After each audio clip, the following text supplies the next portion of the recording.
আসসালামু আলাইকুম প্রিয় শিক্ষার্থীরা, আশা করি তোমরা ভালো আছো। আজকে তোমাদের জন্য অত্যন্ত গুরুত্বপূর্ণ একটা ভিডিও নিয়ে এসেছি, সেটা হচ্ছে অ্যাফার্মেটিভ টু নেগেটিভ। এটি মোটামুটি সকল ক্লাসেই থাকে যে অ্যাফার্মেটিভ নেগেটিভ, ইংরেজি সেকেন্ড পেপারে। তো দেখো, সলভ ইন 10 মিনিটস, তার মানে 10 মিনিট ভিডিওই তোমাদের এই অ্যাফার্মেটিভ টু নেগেটিভের যে সমস্যা সেটা সমাধান করতে সক্ষম। 1 থেকে 10টা রুলসই যথেষ্ট। তোমরা ভিডিওটা না টেনে পুঙ্খানুপুঙ্খভাবে ভিডিওটা দেখবে, আর যারা নতুন তারা অবশ্যই আমার চ্যানেলটাকে সাবস্ক্রাইব করে দিবে। চলো এবার আমরা রুলসে চলে যাই। Affirmative two negative rule 1, only বা অ্যালোন দিয়ে যদি কোনো ব্যক্তি বা সৃষ্টিকর্তাকে বোঝায়, তাহলে অনলি বা অ্যালোন এর পরিবর্তে নানবার্ড বসবে। ওই ওয়ার্ডের যে ওয়ার্ড দিয়ে কোনো ব্যক্তি বা সৃষ্টিকর্তাকে বোঝাইছে ওই অর্ডারের পূর্বে নানবার্ড বসবে। আর কোনো বস্তু বা প্রাণীকে বোঝালে ব্যক্তি বা সৃষ্টিকর্তা ছাড়া যদি অন্য কোনো কাউকে বোঝায়, তাহলে বসবে ওই ওয়ার্ডের আগে নাথিং বাট। আর কোনো সংখ্যা বা বয়স বোঝালে তখন বসবে নট মোর দেন অথবা নট লেস দেন। এটি বিভিন্ন বইয়ে 3টা রুলস থাকে, আমি একসাথে করে তোমাদের জন্য লিখে দিলাম। তারপরে দেখো example, only the people can think it, শুধুমাত্র মানুষরাই চিন্তা করতে পারে। তাহলে এই অনলি দিয়ে পিপল বোঝাইছে, মানুষ বোঝাইছে, এই জন্য এটি হবে। দেখো অনলির পরিবর্তে কি হয়েছে, অনলির পরিবর্তে যে নানবার্ড বসছে, অনলি উঠে গিয়ে নানবার্ড বসছে। তারপরে আল্লাহ অ্যালোন ক্যান ডু এভরিথিং, তো এখানে অ্যালোন দিয়ে আল্লাহকে বোঝাইছে, এই জন্য কী হয়েছে যে অ্যালোনের পরিবর্তে আল্লাহর পূর্বে কী বসলো, নানবার্ড বসলো। আশা করি তোমরা বুঝতে পেরেছ। এরপর দেখো only the sun appears at day, এখানে অনলি দিয়ে সান সূর্যকে বোঝানো হয়েছে, সুতরাং এটা ব্যক্তি বা সৃষ্টিকর্তা নয়। এই জন্য অনলি এর পরিবর্তে দেখো কি বসছে, যে নাথিং বাট। তারপরে দেখো he saw only 5 birds in the tree, সে গাছে 5টি পাখি দেখছিল। এখানে অনলি 5 সংখ্যার আগে অনলি বসছে, এই জন্য অনলিটা উঠে গিয়ে কী বসছে, নট মোর দেন বসছে। দেখো অনলিটা উঠে গিয়ে এখানে নট মোর দিন হয়েছে। হ্যাঁ, সো আশা করি রুলস 1 তোমরা বুঝতে পেরেছো। এবার আমরা রুলস 2তে চলে যাই।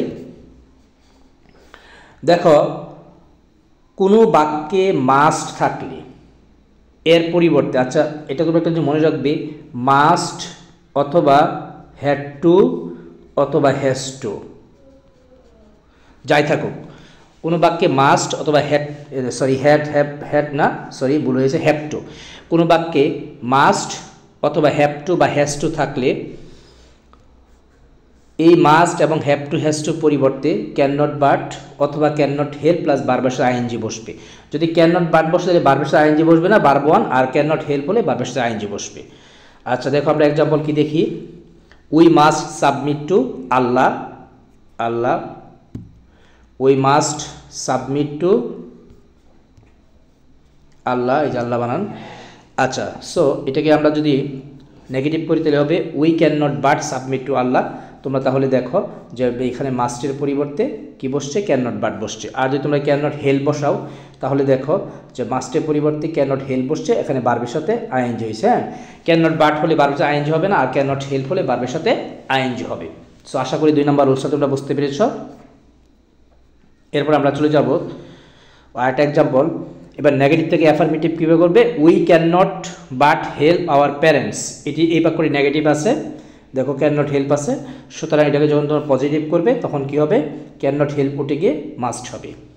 ওকে, তারপরে রুলস নাম্বার 3। রুলস নাম্বার 3 দেখো তোমরা, এভরি প্লাস ওয়ার্ড, মানে এভরি পরে যে কোনো ওয়ার্ড থাকতে পারে, এভরিযুক্ত সেন্টেন্সকে যদি আমরা নেগেটিভ করি তাহলে কী হবে, এভরির পরিবর্তে বসবে দেয়ার ইজ নো বসাতে হবে। তারপর দেয়ার ইজ নোর পরে এভরি পরে যে ওয়ার্ডটা থাকবে সেই ওয়ার্ডটা বসবে। এরপরে বার্ড বসবে, বার্ড বসানোর পর থেকে বার্ড থেকে বাকি অংশ বসবে। যেমন দেখো এভরি ট্রি, এখানে এভরি পরে একটা ট্রি আছে, তারপরে বার্ব আছে, গিভস আস অক্সিজেন। সুতরাং এটিকে যখন আমরা নেগেটিভ করব তখন হবে যে there is no tree, every পরিবর্তে বসে দেয়ার ইজ নো, তারপরে এভরি পরে ট্রি আছে, ট্রি হয়েছে, তারপরে বার্ড হচ্ছে, বার্ড হওয়ার পরে বার্ড থেকে বাকি অংশ বসানো হয়েছে। সো আশা করি তোমরা বুঝতে পেরেছ। আর যদি নেগেটিভ থাকে, যেমন there is no book but enriches our knowledge, এই দেয়ার ইজ নো এর পরিবর্তে আমরা কি বসাবো? এভরি বসাবো, তারপরে সে বুক বসাবো, এরপরে বাট উঠে যাবে, বাট থেকে বাকি অংশ বসবে। সো আশা করি তোমরা রুলস নাম্বার 3টা খুব ভালো করে বুঝতে পেরেছ। আচ্ছা, তারপরে হবে রুলস 4, যে বোথ ডট ডট এন্ড যদি থাকে তাহলে বোথ এর পরিবর্তে বসাবো আমরা নট অনলি, আর এন্ড এর পরিবর্তে বসাবো বাট অলসো। যেমন দেখো, both he and she were present in the party.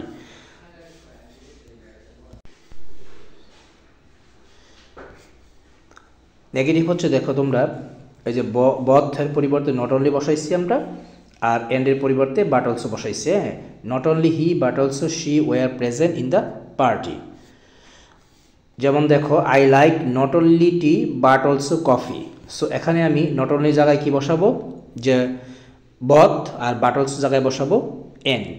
ওকে, তারপরে দেখো rules number 5, as dot dot as থাকলে প্রথম এজের পরিবর্তে আমরা বসাবো এই যে এই প্রথম এজের পরিবর্তে বসাবা নট লেস, আর দ্বিতীয় এজের পরিবর্তে বসাবা দেন।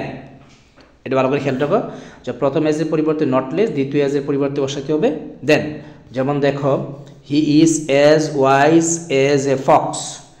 আচ্ছা, এবার এক্সাম্পল দেখো, he is not less wise than fox. তাহলে এই এজের পরিবর্তে বসছে নট লেস, আর এই এজের পরিবর্তে বসছে than. She is not less beautiful. Okay, এবার আমরা দেখি, she is as beautiful as a rose. এটাকে যখন আমরা ই করব, নেগেটিভ করব, তাহলে হবে she is not less beautiful than a rose. এটি তোমাদের জন্য ই ছিল। Okay, she is not less beautiful than a rose, এটার পজিটিভ হচ্ছে she is as beautiful as rose. আচ্ছা, ওকে, আমরা এবার 5 নম্বর রুলসে চলে যাই। 6 নম্বর রুলস, আগেটা 5 ছিল। আচ্ছা, এই রুলসটা দেখো তোমরা, too dot dot to plus বারবন থাকলে এই টু এর পরিবর্তে হবে সো, আর এই টু এর পরিবর্তে হবে দ্যাট। আবার বলছি, দেখো, টু ডট ডট টু যদি থাকে তাহলে টুর পরিবর্তে হবে সো, আর এই টুর পরিবর্তে হবে দ্যাট। তারপরে তোমাকে কি করতে হবে? দ্যাটের পরে সাবজেক্ট বসাতে হবে, প্লাস ক্যান নট বা কুড নট বসাতে হবে, তারপরে ভার্ব ওয়ান প্লাস অবজেক্ট। ওকে, যেমন একটা নোট লিখে দিচ্ছি, দেখো, ফার্স্ট ভার্ব মানে টুর আগের যে ভার্ব সেটি যদি প্রেজেন্ট টেন্স হয় তাহলে ক্যান হবে, পাস্ট টেন্স হলে কুড হবে, এটা মনে রাখতে হবে।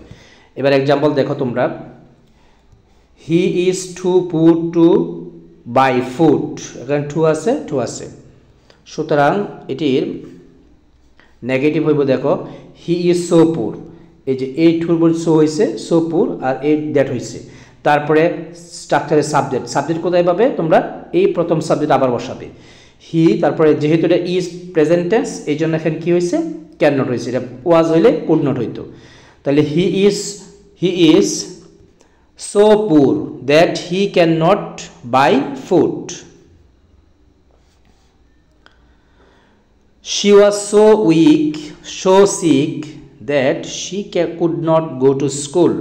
এটা হচ্ছে নেগেটিভ বাক্য, এটির অ্যাফার্মেটিভ হচ্ছে, দেখো তোমরা অ্যাফার্মেটিভটা নেই নাই, তাহলে অ্যাফার্মেটিভ তোমরা নিজেরা এটা করো, এটা তোমার জন্য প্র্যাকটিস।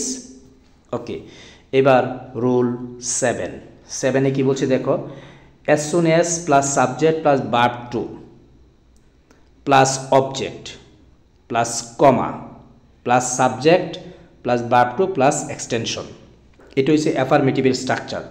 যখন তুমি এটাকে নেগেটিভ করবে তখন দেখো স্ট্রাকচারটি কী হবে, অ্যাজ সুন অ্যাজের পরিবর্তে হবে নো সুনার হ্যাড। সাবজেক্ট বসবে, একটা যে মনে রাখতে হবে, এখানে ভার্ব টু ছিল, এখানে ভার্ব থ্রি হয়ে যাবে। অবজেক্ট জায়গায় বসবে, এখানে কমা ছিল, এখানে দেন হবে, আর বাকি যেটুকু আছে এটুকু সেম, এটি মনে রাখতে হবে তোমাদের। একটা এক্সাম্পল দেখি আমরা, as soon as I saw him he ran away. দেখো এখানে কমা আছে, অ্যাজ সুন অ্যাজ আসছে, এটিকে যখন আমি নেগেটিভ করব তখন হবে no sooner had I seen, এই যে এখানে দেখো তোমরা স ছিল, এটা সিন হয়ে গেছে। হিম, তারপর এই যে এখানে কমা ছিল, এখানে দেন হয়ে গেছে, আর বাকিটুকু সেম। তাহলে no sooner had I seen him then he ran away. No sooner had teacher entered the class then the student stood up, এটিকে যখন আমি অ্যাফার্মেটিভ করলাম নো সুনার হয়ে গেছে অ্যাজ সুন অ্যাজ, টিচার থাকায় থেকে জায়গায় থেকে গেল, এন্টার্ড হলো, আর এই যে দেন ছিল, এই দেখো তোমরা দেন ছিল, এই দেনে যা কমা হয়েছে, আর কোনো চেঞ্জ নেই। সো আশা করি তোমরা 7 নম্বর রুলস বুঝতে পেরেছ। এরপরে আমি পরবর্তী রুলসে যাই। রুলস 8, মেনি এর পরিবর্তে নট এ ফিউ হবে। যদি মেনি থাকে তাহলে নট এ ফিউ হবে, যেমন he had many farms in the village.